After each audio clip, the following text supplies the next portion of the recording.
كوكو بيبيشات، ان شاء الله تكونوا كامل بخير وصحتكم بخير. فوالا حبيت نبارطاجي معاكم هاد لو مينيون بنيون جاي صغيور ومتحوف.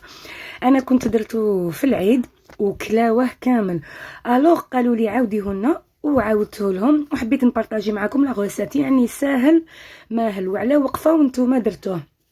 فوالا اول حاجه نبداو بها نديروا البنيون عادي، البنيون كلاسيك تاعنا، غاطو، مكسرات، حلوه الترك، اكسيتيرا. نطموهم بشوكولا اتارتيني. انا درتهم في هذاك المول الطويل، هذاك المول العجيب.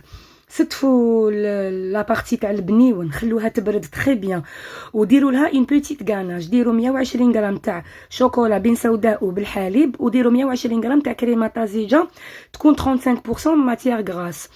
نزيدو نحطوها فوقو كوم اون دوزيام كوش، نخلوه يبرد ونغلاسيوه. فوالا شوفوا قسمت معاكم حبه، شوفوا ليطاج تاع البنيون ما درتوش بزاف عالي ولا غاناج، يعني جا واحد البنيون خفيف اون ديغي راكو تاكلوه في هذيك تاع سنيكرز ولا غير لو ميم غو. ان شاء الله تكون عجبتكم الوصفه وما نكونش ثقيله عليكم. نتلاقاو في وصفه اخرى ان شاء الله. اي على بروشين.